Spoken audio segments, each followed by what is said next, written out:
Hello student. आज आप लोग जान रहे हैं कि क्लास 8 जैक बोर्ड टर्म 2 का एग्ज़ाम 28 जून 2022 जो टर्म 2 का मैथमेटिक्स का आज एग्ज़ाम है उसका क्वेश्चन का सॉल्यूशन है। आप लोग उत्तर मिला सकते हैं कि आप लोग क्या बना कर आए हैं एग्ज़ाम में। तो फर्स्ट क्वेश्चन है 3a² माइनस 6ab को 3ab से भाग दीजिए। 3a² माइनस 6ab को 3ab से भाग दीजिए। इसमें भाग लगाना है तो यह कीजिए कि 3ab से दोनों साइड भाग लगा देंगे। आप लोग देख लीजिए यहाँ पे कि 3ab माइनस 6ab बटा 3ab।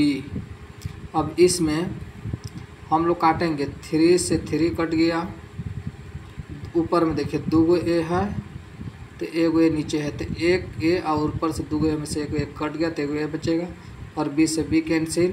3 के टेबल में 2 बार में 6 आएगा 2 और a b कैंसिल। तो हम लोग की साइड इधर बच गया a minus 2 equal right answer. अब नेक्स्ट अगले क्वेश्चन की तरफ चल रहे हैं। अगर आप लोग इस चैनल पर नए हैं तो चैनल को सब्सक्राइब करें और बेल आइकन को प्रेस करें इस प्रकार की वीडियो पाने के लिए और अपने दोस्तों के साथ शेयर करें। हाँ, सेकंड क्वेश्चन है 50 आमों के समूह में 60% आम बिल्कुल पके हैं। बिना पके हुए आमों की संख्या ज्ञात करें। तो ज़्यादा टाइम लेते हुए नहीं तो हम देखेंगे 60% पका हुआ है तो 50 आमों का 60% अगर निकलाएंगे तो 30 आम आ रहे हैं। अगर हम यहाँ पे 1 0 से 1 0 काट दें तो 6 5 30, मतलब 50 आम में से अगर 60% पका हुआ है तो 30 आम पके हुए हैं तो कुल आमों की संख्या इक्वल टू 50। कुल आमों की संख्या इक्वल टू 50। तो बिना पके हुए आमों की संख्या 50 बिना पके हुए आमों की संख्या बराबर कुल आमों की संख्या माइनस पके हुए आमों की संख्या इक्वल टू घटाने पर 20 आंसर आ जाएगा। ये 20 इज राइट आंसर। तो हमारा 20 आ गया बिना पके हुए आम। तो कच्चे आम जो हैं वो मान के चलिए 20 है, 20 है। अब चलते हैं नेक्स्ट अगले क्वेश्चन की तरफ। अभाज्य संख्या किससे कहते हैं और उदाहरण सहित लिखें। अभाज्य संख्या किससे कहते हैं और उदाहरण सहित लिखें। अब यहाँ पर देख लीजिए अभाज्य संख्या, जिस संख्या में किसी भी संख्या में चाहे जिस संख्या में x एवं स्वयं से भाग लगे, एक एवं स्वयं से भाग लगे उसे अभाज्य संख्या कहते हैं। जैसे 2 3 5 7 11 ये सब खुद से सिर्फ स्वयं से भाग लगता है और एक से लगता है। तो ये सब जो नंबर दिया गया है कि अभाज्य संख्या है, ये अभाज्य संख्या है। नेक्स्ट अब हम चलेंगे अगले क्वेश्चन की तरफ। अगला क्वेश्चन है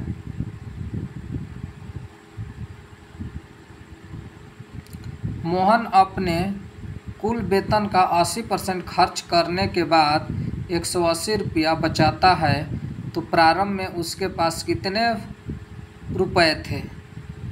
तो हम लोग को पता नहीं है कि प्रारंभ में उसको कितना पैसा मिलता है। तो माने कि मोहन का प्रारंभ जो आय है 100 रुपया है। अब हम लोग खर्च करते हैं x का 80% तो हो जाएगा 80 x बटे में 100। अब इसमें देख लीजिए अगर मोहन की कुल आय देखा जाए, मोहन के कुल आय में से मोहन की खर्च की गई आय निकला देंगे बराबर कितना हम लोग को बच रहा है 180 रुपया। तो मोहन की कुल आय को हम मान ली है x माइनस 80 x बटे में 100 बराबर में 180। अब यहाँ पे हम लोग क्या करेंगे, इसको एलसीएम ले लेंगे। इसको नीचे कुछ नहीं तो क्या है जी 1 है, 1 और 100 के एलसीएम लेंगे तो 100 आ जाएगा और 100 से हम मल्टीपल होगा तो 100x माइनस 18x हो जाएगा इक्वल टू 180। अब 100 में से अगर 80 हम घटाएंगे तो कितना बचेगा 20x बटे में 100 इक्वल टू 180। 20 बचे 100 मतलब x बटे में 5 x बटे में 5 इक्वल टू 180, तो x इक्वल टू इतना बटे इतना इक्वल टू 9, x बराबर 900। मतलब मोहन के पास प्रारंभ में कुल आय 900 रुपये थे, 900 रुपये थे। अब चलते हैं नेक्स्ट क्वेश्चन 5 नंबर की तरफ। 5 है, एक घड़ी का अंकित मूल्य 2500 रुपया है। यदि इस पर 10% बट्टा दिया जाता है तो बट्टे की राशि क्या है? तो घड़ी का अंकित मूल्य 2500 रुपया है और बट्टे की राशि अंकित मूल्य का 10% है। तो 2500 गुना 10 और परसेंट के 1/100 काटेंगे तो 250 रुपया। मतलब बट्टे की राशि हो गई 250 रुपया। बट्टे की राशि कितनी हो गई? 250 रुपया। अब नेक्स्ट अगले क्वेश्चन, मिश्रधन का सूत्र लिखें। मिश्रधन का सूत्र लिखें। मिश्रधन का सूत्र लिखें। तो मिश्रधन equal to P into 1 plus R बटे में 100 इंटू का whole to the power x। अब चलते हैं नेक्स्ट 7। 10 मीटर ऊंचाई वाले एक झंडे के खंभे की छाया दिस इतना है। तो हम लोग जानते हैं अगर कोई भी त्रिभुज समरूप होते हैं तो उसका भुजा के समानुपाती के बराबर होते हैं। तो ये बराबर हो गया, इसका राइट आंसर हो गया 18। नेक्स्ट, एक घड़ी का विक्रय मूल्य 360 रुपया है तथा बट्टे 10% है। तो हल कीजिए। तो 360 का बट्टा 10% निकलाएंगे, कितना हो जाएगा? 400 रुपये। गुड, ये राइट आंसर 400 रुपये। अब अगले क्वेश्चन देखेंगे। एक त्रिभुज है जिसका बाह्य कोण का मान निकालना है। तो हम लोग जानते हैं कि त्रिभुज के बाह्य कोणों का योग 360 होता है। तो तीनों भुजा का योग करेंगे और बराबर में 360 लिख देंगे और x के मान निकल जाएगा इक्वल टू 200। नेक्स्ट 10, सम बहुभुज और विषम बहुभुज। सम बहुभुज होने के, अच्छा बहुभुज हम लोग पहले समझ लेंगे। बहुभुज उसे कहेंगे जो 3 भुजा आपस में घिरे हुए हो या 4 भुजा जो आपस में घिरे हुए हो, ऐसे कोणों को हम लोग बहुभुज कहते हैं। 3 का त्रिभुज बोलेंगे, 4 का चतुर्भुज बोलेंगे, 5 भुजा वाला को पंचभुज बोलेंगे। इसी प्रकार वही बहुभुज कहलाता है। तो इसका डिफिनेशन हो जाएगा सम बहुभुज का, यदि सभी भुजाएं समान हो। सम मतलब समान, बहु मतलब बहुत भुजा, बहुभुजा। यदि सभी भुजाएं समान हो उसे बहुभुज कहते हैं। अब विषम बहुभुज, यदि भुजाएं असमान हो तो उसे विषम बहुभुज कहते हैं। अब नेक्स्ट 11 नंबर, उसके बाद 12 नंबर देख लीजिए। वर्ग अंतराल, वर्ग चिन्ह बराबर होता है निम्न सीमा प्लस उच्च सीमा डिवाइडेड बाई 2। तो निम्न सीमा 20 और उच्च सीमा 30/2, दोनों का ऐड करेंगे तो 50 बटे में 20 या दोनों को काट देंगे 252 के जगह। तो हो जाएगा राइट आंसर इसका 25। राइट आंसर कितना हो जाएगा जी? वर्ग चिन्ह बराबर 25। अब हम लोग को परिसर निकलाना, तो इसमें देख लेंगे अधिकतम संख्या क्या है, 9 है और न्यूनतम संख्या 1 है। अब परिसर निकलाने के लिए हम अधिकतम में से न्यूनतम को घटाते हैं। परिसर इक्वल टू अधिकतम में से न्यूनतम को घटाएंगे तो परिसर इक्वल टू का आ जाएगा 8, राइट आंसर। नेक्स्ट सरल करें, इस सभी को आ जाएगा 3/7 प्लस x इक्वल टू 17/7। अब हम लोग जानते हैं कि संख्या बन जाएगा। तो x इक्वल टू बराबर 17/7 प्लस में है तो उधर जाकर माइनस में हो जाएगा। अब 7 कैल्शियम लेंगे तो 7 1 जा 7 तो 71 जा 17 माइनस 3 1 जा 3। अब 17 में से अगर 3 चला जाएगा 14 बचेगा बटे में 7। अब 7 के पढ़ा 2 बार पढ़ेंगे तो आ जाएगा 14। तो x के बराबर ही 4 आंसर राइट। नेक्स्ट गुणनखंड कीजिए 15वां number. X square plus 8x plus 16। अगर इसमें गुणनखंड करना है तो अगर 8x को हम लिख देख सकते 4x गुना करने पर जोड़ने पर 8x आ जाएगा, गुना करने पर 16x स्क्वायर आ जाएगा।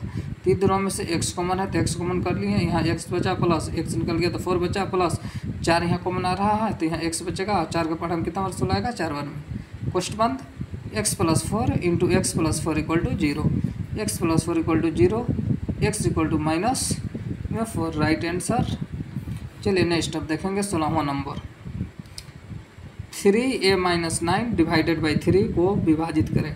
अब 3a-9 को डिवाइड करना है 3 से, तो सिंगल बांट देंगे पहले। 3a बटे में 3 -9 बटे में 3, 3 1 जा 3 कट जाएगा, 3 3 जा 9 कट जाएगा, तो a-3 इज राइट आंसर।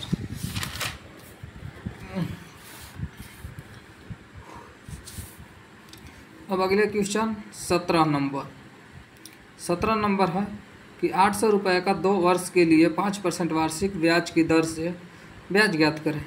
तो मूलधन बराबर 800, दर बराबर 5% और समय बराबर 2 वर्ष। समय इक्वल टू 2 गुने 12 इक्वल टू 24 महीना। तो अगर हम वर्ष को 2 वर्ष को अगर महीना में हम चेंज करेंगे तो 12 से गुना कर देंगे, तो 2 से 12 हम करेंगे तो कितना हो जाएगा, 24 महीना हो गया। तो मूलधन बराबर फॉर्मूला होता है साधारण ब्याज बराबर मूलधन गुने दर गुने समय बट्टे में 100। अब ब्याज बराबर लिख देंगे 800 मूलधन है, दर है 5 गुना महीना है 24 बट्टे में 100। 8 के बाद 2 जीरो है तो यहाँ 2 जीरो कट जाएगा। 8 पे 40, 40 गुना 24 करेंगे तो आ जाएगा 960। मतलब ब्याज जो हम लोग का आगे वो कितना गया जी, 960। Good right answer. अब नेक्स्ट, मंजित एक लोहे का संदूक 5580 रुपया में खरीदा तथा इसके परिवहन हेतु 770 रुपया का भुगतान किया, तो फिर उसने उस संदूक को 6440 रुपये में बेच दिया, तो उसका लाभ प्रतिशत क्या है। तो संदूक खरीदा गया 5580 में, आप परिवहन चार्ज जो दिया 770 दिया, तो कुल संदूक पर जो खरीदारी पड़ा 5580 में 770 जोड़ेंगे तो 6350। ये 6350 अब हम लोग की खरीदारी पड़ गया संदूक का। और संदूक को बेचा गया कितना में जी, तो 6440 में, 6440 में बेचा गया। तो लाभ बराबर विक्रय मूल्य माइनस क्रय मूल्य, लाभ बराबर विक्रय मूल्य माइनस क्रय मूल्य। 6440 विक्रय और 6350 खरीदारी, मतलब 90 रुपया हम लोग को फ़ायदा हुआ, लाभ हुआ। तो लाभ प्रतिशत बराबर होता है लाभ बटे में कॉस्ट प्राइस इंटू 100। लाभ कितना हुआ 90 बटे में कॉस्ट प्राइस मतलब क्रय मूल्य 6350 गुना 100। 1 जीरो से 1 जीरो समाप्त। तो हम लोग के पास बच गया 90 गुना 10 तो 900 और नीचे बच गया 635। मतलब इसको काटेंगे तो 1.5% हम लोग को लाभ हुआ। अब नेक्स्ट अगला देखेंगे 20 नंबर।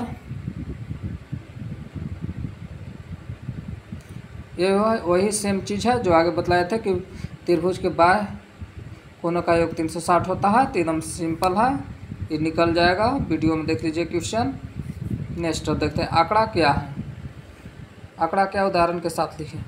गुणात्मक या मात्रात्मक चर के मानों के समुच्चय को आंकड़ा कहते हैं। अब आंकड़ा के जैसे में एग्जाम्पल देख लीजिए 85, 82, 55, 54 और 85 इत्यादि। हम नेक्स्ट क्वेश्चन की तरफ चल रहे हैं। और 22 क्वेश्चन है। निम्नलिखित आंकड़ों से मिलान चिन्ह की सहायता से एक बरम्बारता बटन सारणी बनाएं। अब बरम्बारता सारणी बनाना है इसमें जी देख लीजिए 54 कितना है इसमें 54। अब इसमें देखना है 54 कितना है देख लीजिए जी 54 एक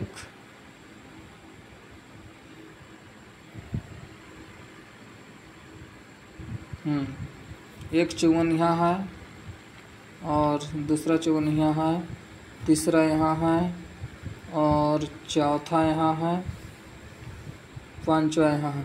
5 है तो मैंने यहाँ लिख दिया 5 और वर्ग चिन्ह में बना दिए 5। उसी प्रकार 55 को देखेंगे हम। 55 को देख लेते हैं। 1 2 3 4 5 6। 55 जो है वो 6 है, 55 लिख देंगे और 6 ऐसे लिखेंगे। 1 2 3 4 बना के ऐसे एक दे देंगे, एक यहाँ लिख देंगे 4 1 5 अब 1 6। अब बराबरता में लिख देंगे 6। उसी प्रकार 82 का 82 गिन के काट लेंगे, उसके बाद 85 काट लेंगे। इसी प्रकार हम लिख देते हैं। यही हमारा राइट आंसर हो गया। हम लोग को पूछा कि बराबरता सारणी बनाने के लिए बराबरता बन गया। अगर इसको तो हम लोग योग कर देंगे तो 6 5 11, 11 और 6 17, 17 और 8 25। तो हम लोग को बराबरता F = आ गया कितना जी 25। ऐसा बना देना है। अब नेक्स्ट अगले क्वेश्चन देख लेते हैं। 2 अंकों वाली एक संख्या के अंकों का योग 9 है। इस संख्या के अंकों के स्थान बदलकर प्राप्त नई संख्या दी गई संख्याओं से 27 अधिक है तो संख्या ज्ञात करें। तो माना कि इकाई स्थान पर अंक x है और दहाई स्थान पर अंक y है। तो नेक्स्ट संख्या मान लेते दहाई अक्ष को y मान है तो 10y + x। अब अंकों के पलटने पर अब जहाँ पे y है वहाँ x कर देते हैं +y कर देते हैं पलटने से। अब प्रश्न बोल रहा है कि 10x + y बराबर किसको हो जाता है, इसको बराबर हो जाएगा। मतलब पलटने पर इससे ये अधिक हो जा रहा है तो इसमें हम 10 जोड़ देंगे। इसमें मैंने 10 जोड़ देंगे। तो पहले लिख लेंगे 10x + y बराबर 10y + x में 27 जोड़ देंगे। अब इसी को हल कर दो। हाँ तो इसमें देखिए अब 10x + इतना माइनस इतना = 27। अब देखिए अब 10x में से 1 घटेगा 9x बचेगा और 10y + 1 में से 10 घट रहा है तो माइनस बचेगा 27। अब दोनों में 9 है तो 9 बाहर आ जाएगा, x - y बच जाएगा बराबर 27। x - y = 27/9 = equation first. अब सेकंड इक्वेशन में देखेंगे x + y दोनों को जोड़ने पर प्राप्त हो रहा है। ये सेकंड होगा समीकरण फर्स्ट एंड सेकंड से। इसको देख लेंगे जोड़ने पर तो दोनों कट जाएगा। 2x बराबर 9 और 3 जोड़ेंगे तो 12 हो जाएगा। तो x = 12/2 = 6 आंसर। तो समीकरण x का मान समीकरण 1 में रखने पर तो x - y = 3, y - 6 x की जगह 6 रख दिए तो -y = 3, 6 - 3 = y, मतलब y का मान आ गया 3। इसी प्रकार अब हम देखेंगे संख्या कौन होगा। तो 10 × y का मान 3 और +6 के मान x का मान 6 = 36 इज राइट संख्या हो गया इसका। अब लास्ट क्वेश्चन है 200 महिलाओं में कई और 118 को कॉफ़ी नापसंद है, 82 को पसंद है। ये क्वेश्चन देख लीजिएगा आप लोग। हम डाल देंगे प्रायिकता निकालना है। तो कॉफ़ी नापसंद करने की संख्या 118 है और कॉफ़ी नापसंद करने की संख्या की प्रायिकता बराबर होता है अनुकूल परिणामों की संख्या बटा कुल परिणामों की संख्या। तो कॉफ़ी जितना नहीं प्राप्त कर रहे हैं वो 118 है और कुल कितना है 200। काटेंगे तो आ जाएगा 59/100 इज राइट आंसर। इतना कॉफ़ी हम लोग नहीं पी रहे हैं। गुड।